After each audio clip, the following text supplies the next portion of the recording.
Okay, here we have the dreaded slug. Of all the ways to get rid of these guys, the best thing I've found is to go out at night with your hubby or someone and a flashlight and just hand pick them. They're going to come out when there's rain. After a heavy rain, the more moist the ground is, the more they're going to come out.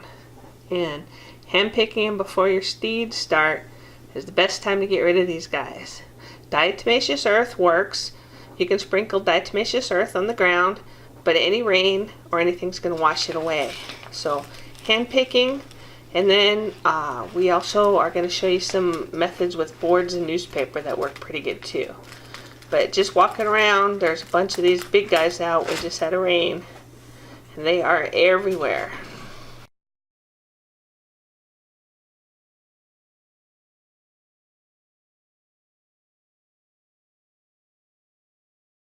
There. Look at these babies right here. And then there's a mucky big one right there. Yep, that's a big guy right there, that's right. So rain is a good time to hand pick these guys.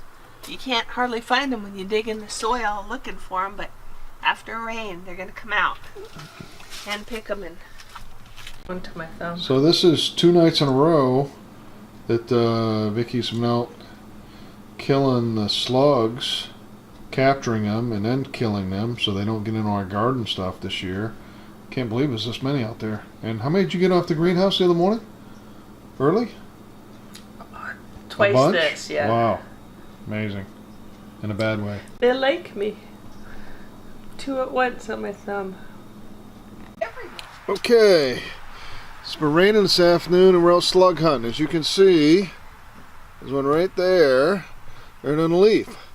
Typically they show up underneath the leaves, like this one's crawling around, and that's, you want to get them at night or early morning after a rainstorm, or not raining, but at nighttime, early morning, you'll see them.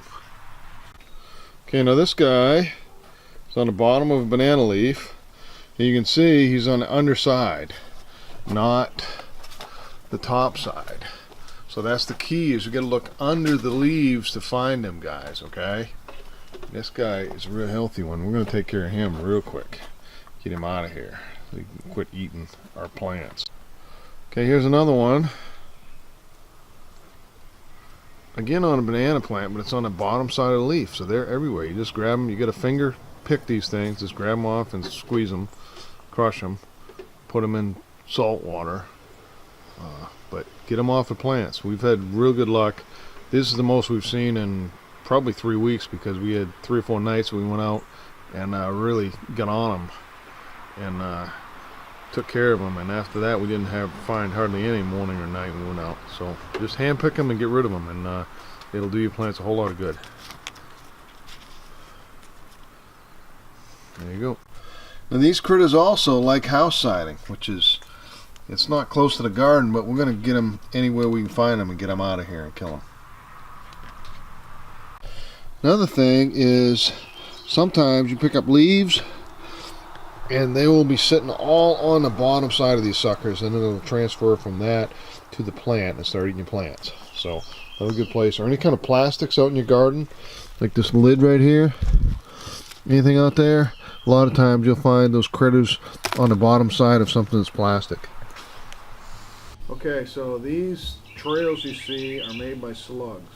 All those trails on the side of the greenhouse wall there, those are all slug trails.